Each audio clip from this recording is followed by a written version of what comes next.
Welcome to the Rethink Sales Show. My name is Derek Kelly. I am joined by Jim Shorkey. And Jim, what is your favorite vehicle? Hold on, don't answer. It's probably not the Tesla Cybertruck. You're not necessarily a Tesla guy. The Volkswagen Beetle was discontinued in 2019. It's a cool vehicle. Probably not your thing. But I feel like your favorite vehicle has some sentimental value to it. And I think it's important for the audience to hear why and why that vehicle matters. Yeah, it's a car. At the end of the day, you're not taking it home with you. You don't know the answer to this question. I do know the answer to this question. How you can be the greatest salesperson on the planet. Answer it then. The 1957 Ford Fairlane 500. Wrong. Darn it. What is it? It's the car that we just sold. Whoa. And delivered. And it's paid for. And the paperwork is done correctly. And we have a happy customer driving that car down the road. That's my favorite car. The one that we just You sold. got me. A major chill in my body. Me. That's my favorite car. Yeah. I get so excited.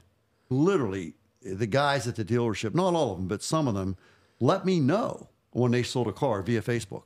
And they'll say, congratulations to I see Derek it all Kelly. the time. He just bought a new van from Anthony Tonelli. Anthony, hopefully I said your name properly. Anthony, you're a great guy. I love you, man. And so he'll put it on Facebook that Derek Kelly just bought a car. And I just hit it with a like. That's my favorite car, the one that Anthony Tonelli sold just now. I love that. I still get excited. It's a dopamine hit for me. And I have my personal cars. And, you know, to a degree, you're right. The 1957 Ford Fairlane 500, my grandfather had one. But that's not my favorite car. It's truly not. I love it. I love it. You saw the MG today. I love my MG. I love my 47 Chevy. I love my 59 Chevy Apache truck. I love these vehicles. But my favorite car, anybody who knows, ask my brother Russell what my favorite car is. It's the one that we just sold. That's my favorite car. That makes a lot of sense because you end up, what you always talk about, love the team, love the customer, and they get to walk away proud, not just the salesperson, but also the customer. And we've done our job as a team. And I'm very proud of the fact that I sell cars. When I was 5 years old, first grade, they had this question that they asked you, what do you want to be when you grow up? I wanted to be a car salesman. Wow. And I know that was because of my dad. I know that. My dad sold cars, and I wanted to be like my dad. But I wanted to be a car salesman. So first grade, second grade, high school, I graduated from college. I was asked that question, what are you going to do now? I'm going to sell cars. Yeah. I want to sell cars. Graduated from college, December of 1978. Guess where I was on January 1st, 1979. And I'm very proud of myself that I'm a car salesman. I don't think it's a sleazy job. I don't appreciate when people talk negatively about car salesmen. I don't like it. And I never wanted to be that. I wanted to be the best. So I sold cars for a year, and then I was moved up because of my abilities. And we've talked about that. Bring more value to the hour. But still, at the end of the day, I always sold cars. Even if I was running a sales team, I took such great joy. We had a board, and we were right on that board. It was what's a poster board type thing? Yeah, yep. And that's how we kept track of who was doing what. And every day, we would write down on that board, under the salesman's name, it was a column, what they sold. And then if it was delivered, we would green it out. And if it wasn't delivered, we left it white. Yeah. And over time, we would follow that board and say, well, wait, what's going on with Derek? I see it's still white. What's going on? Let's get that done. And so, is it done, Derek or Mr. Sullivan? Yes, it's all done. Paperwork. Okay, good. Green it out. And we celebrated. Yeah. We high-fived. Yeah. It was always a great joy. So my favorite car on the planet is that one that we just sold. Put it here, man. Good work. Yeah. Good and you work, built Anthony. this passion in your kids. I had a guy I was talking to recently. He loves our podcast. And he said, I don't know how Jim did it. I said, did what?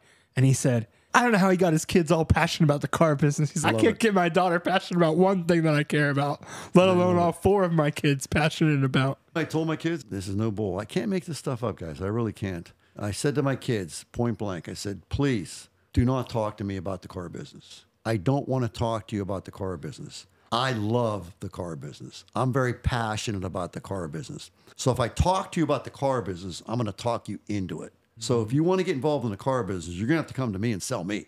I'm not going to sell you. Yeah. And you know what? They're all involved. I have a massive chill right now, and they love it. Legacy. I ask them. I'll check in with them, just like, we should check in on different aspects of our life. And I say, are you happy with your decision, Jim the Third? I love the car business. How about you, Russell James? Love it. Daniel, you sure? Oh, man, I love it. And they have that high five, handshake, hugging. We love selling cars. Katie, my daughter. Now Katie is involved, but not as much as Matt is involved. Matt is Katie's husband, and Matt is like a son to me. And I told him the same thing. Like, don't talk to me about it. If you want to get involved, then you come talk to me, and you got to sell me. And that's what they did. And Matt loves the car business. Katie loves the car business. Jim III loves the car business. Chelsea, Dan's wife, is very much involved in the dealership, and she loves the car business. And then there's Jamie and Ashley. Did I get them all? They did at one time, but now they've got a lot of responsibility in their world. So they're not as involved as they were at one time, but still they have a very high degree of passion and respect for the automobile business. So several of the Shorkeys have been involved in the business over the years. Did I get them all? So there's my brother Russell's the youngest. There's Catherine and Dave Ash. They're school teachers. They live out east. Yes. There's Mary, my sister, and Dave Shannon. Dave's involved. Mary is involved at times, sometimes more than other times. Yeah. Gretchen was very much involved. Of course, I was involved, and Amy very much involved. Yeah. Melissa and her husband, also teachers. Dave Long is a professor. He's retired now at Shippensburg, and Melissa, also retired, was a teacher. And then there's Elaine. Elaine is a very proud member of the Navy. Thank you for your service, Elaine. And she's retired as well in terms of the Navy. But yeah, we're very passionate about the car business. Yeah. We love the car business. The car business has been very good to us as a family. Yeah. Yeah. Yeah. It's just so cool to hear your stories of just you being passionate, your kids being passionate, and talking about your favorite car actually being the car that helps the customer and helps the team. It shows that you live it. Proud. I'm proud. Yeah. You hear me say this all the time. People throw darts at me for saying this, but I'm just an old, worn out car salesman. And guess what? Yeah. I love it. So, Jim, I want you to inspire somebody. I did the right thing. I love selling cars. I want you to inspire the person listening today because you're just such an inspirational guy. So what if somebody's in a tough place with their sales and they say, oh, Jim, what are some good sales strategies for these tough times? What would you suggest? The first thing, you're talking strictly sales. The first thing that you want to do is you want to learn how to sell more effectively. And you may already be a rock star, but can you improve? And there's huge money in that improving, right? An apple a day keeps the doctor away. 2 apples a day is going to help you out even more. 3, and then throw in some spinach and whatnot. We get that. We got to do our push-ups, whatever the case may be. So with respect to sales, seek expert counsel. Find somebody who has done what you want to do successfully and have a conversation. And so I'm going to recommend a book to you, and you don't know what it is. I don't. You have no idea. There's a book written by a guy by the name of Og Mandino. It's called The Greatest Salesman in the World. Is that what you want? Is that what you want? Do you want to be the greatest salesman in the world? And this book is a story of how to sell. And there's these scrolls. And the first scroll, I think, I've read the book multiple times. The first scroll is, I will greet this day with love in my heart. I will greet this day with love in my heart. Do you think that's a good idea? Absolutely. I will greet this day with love in my heart. From that book, which, by the way, is $13, $10, whatever, on Amazon. Not what it costs you to buy the book, what it costs you to not buy the book. I will greet this day with love in my heart. And I think this might be a scroll. I don't really recall, but Hafiz said this repeatedly. It was an affirmation. Failure will never overtake me if my determination to succeed is strong enough. Failure will never overtake me if my determination to succeed is strong enough. And so with these scrolls, once you get the book, I would recommend a book. Like I said, $10, $12, $13, whatever it is. You can Google it. If you find it, just put in the comments, just put what that book's going to cost you to buy. And then remember what it costs you not to buy. And so there's a process that you go through where you read the scroll out loud every day for 30 days. And then you move on to the next scroll. And you read that scroll out loud every day for 30 days. And then you go on to the next. And there's I think it's 13. It might be 10. I don't really recall. But you know what, guys? Back when I was trying to figure things out, I started my self-improvement journey on March the 1st, 1993. And my dad died on March 24th, 1996. But I just wasn't really doing what I should have been doing. I read it, but I wasn't executing it properly. But I can remember after my dad died, I had that book, The Greatest Salesman in the World, which somebody had recommended to me. And I'm recommending it to you right now. And I can remember, I'm telling you, I would stand and I would lean on my bedroom bureau because I couldn't stay awake. I was so tired. And I would read that scroll out loud, and then I would go to bed. And I think, if I'm not mistaken, you're supposed to read it once in the morning, once at night. So I would get up in the morning, and I would read it again. I did exactly what Og told me to do. It's a game changer. It's a lot of positive affirmation. It's a lot of pump up. You can get a recording of the greatest salesman in the world. It's a really good story, too. Underlying narrative to it, too. It's a very spiritual story. I won't spoil it, but no, it's a very spiritual story. Yeah. It really is. I'm not going to spoil it either. It's a very spiritual story. So if you're into the things like that, then this would be right up your alley. So the greatest salesman in the world. Who's the greatest salesman in the history of the world? Not sure. How big is Christianity? There's different numbers, but some people think it's like a third of the world.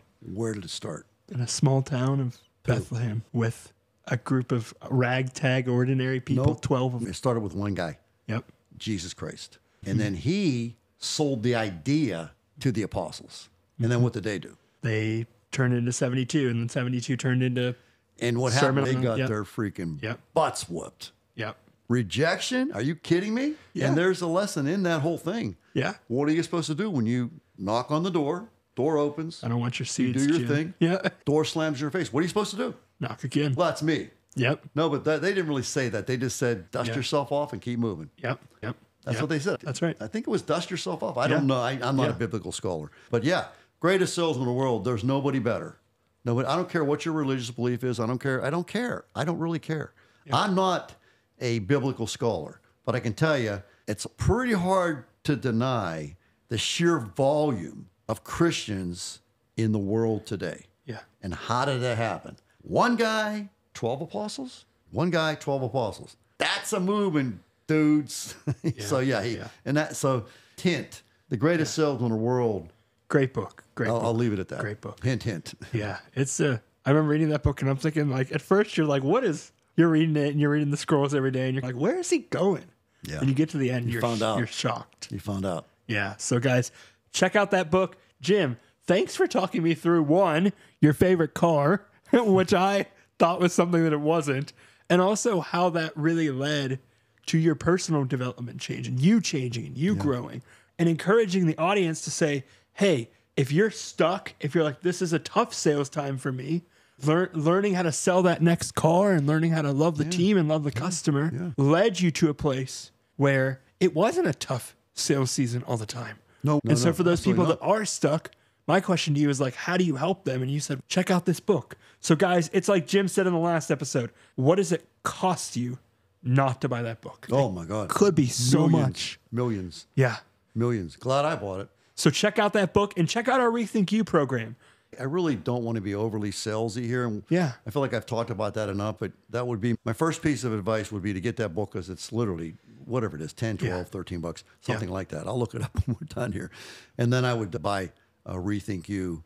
It's amazing. It's just the documentation of what I did to recover from bankruptcy imminent after my father died. Yeah. It's what I did. And I really couldn't even express it, what I did, without the help of Chuck Bellina and Steve Gardner. And then from there, not me, they got Derek. Because they were lost. They were like, okay, we're selling some of these and it's going okay. We really think we need to bring this message out to the masses and how do we do that. But also, you guys also, that's Rethink You comes from these guys, not from us, not from Chuck, not from Steve, not from me, not from Rob Hoffman. It comes from this guy right here, sitting here. Yeah. And all he did was take what we had. Yeah. It'd be almost like as if you took The Greatest Salesman in the World by Og Mandino, wonderful book, but then you took and interpreted it into what you made of it. Yeah. And so that would develop another book. And that's great. And that's what we do in life. I remember that. I remember sitting down and thinking, okay, Jim Shorkey's Success Blueprint, and Brad and I sat down with a team of people. Yeah. And we said, what do we love about this? So we picked all the things out. Okay, what do we not love? Okay, a little bit too much about Jim Shorkey. Let's make it more about people rethinking themselves. Yeah. And then we said, well, how do we work on that? Well, Rethink You. Maybe one day it could be a university. Rethink You. And then it just developed from there. It still is. And the interesting thing about it is that, and I said this, and this makes no sense whatsoever. I know that. But I said that we used Rethink You to write Rethink You. Yeah. So it's just another process. Remember, success is a process as well as unsuccess is a process. And so what happened was we had this thing called Journey to Success, Chuck, Steve, and myself, and they just interpreted what I told them and put it in writing. Yeah. And then these guys got a hold of it, and they reworked it in their own minds, and then they presented it to us, and it was like, you guys nailed it. Yeah. And I can remember this like it was yesterday. We sat and looked at colors. Yes. And What's fonts, the color of this going to be? And the colors that we have, they created, and we just, what do you think about this? Yep. I like that. What about this? I like that better. What about this? No, I don't like that. And we kept going through that, and we just came up with this based on a consensus. It was actually a consensus amongst the whole table. Yeah. And Brad was there. And I don't know if anybody else was in the room. I think Sierra, our web designer, she was here once or twice. Yeah. So we just went through it. We just kept, it was a true, in the parlance of Napoleon Hill, Think and Grow Rich, it was a true mastermind alliance. Yeah. And a mastermind alliance is two or more people who get together with a common purpose. And the idea is that those two people, each person has two ideas. Now each person has four ideas. What happens when you get, in that case, 5 people and you have 4 or 5 ideas from each person? That's 25. You actually have to cut it down. Right. Too many ideas. Right. But that's what a mastermind alliance is. And that's what gave us a 2-year growth plan. We came out of that with, okay, here's our 2-year plan, B+ plan. Let's execute it. Yeah. Jim, thank you. My pleasure. And guys, I hope you're inspired to rethink your sales and to, like Jim, remember the purpose of what you're doing. His favorite car, he has a lot of nice cars, but his favorite car is the one that ultimately served the customer and served the team. So Jim, thank you for keeping it very humble. Oh, I'm very humble. I have to be, because I know the danger of being arrogant. If I find myself being arrogant, I got this lady downstairs. Her name's Amy. She'll slap me upside the head. She will. Yeah. It absolutely is awful. Arrogance is awful. And I'm not a big fan of the law of attraction. Sorry, I know, throw a few more darts at me. But I am a big fan of the law of personal attraction. I don't believe there's this magnetic force out there that by me doing certain things is going to draw stuff to me. I don't think that. But I do think that the law of personal attraction is real. And the more personally attractive I am, the better my results are going to be. So Jim Rohn said, things get better when you get better. And he said, go to work harder on yourself than you do on your job. And I did that. And I became more personally attractive, which made me a better leader. It made me a better team member, the whole 9 yards. Yeah. But if you take that opposite of that, the opposite of that would be arrogance. Yeah. It's not attractive at all, and it pushes people away. So you start losing deals. Yeah. You start losing business. Thank you, Jim. Thank you, guys.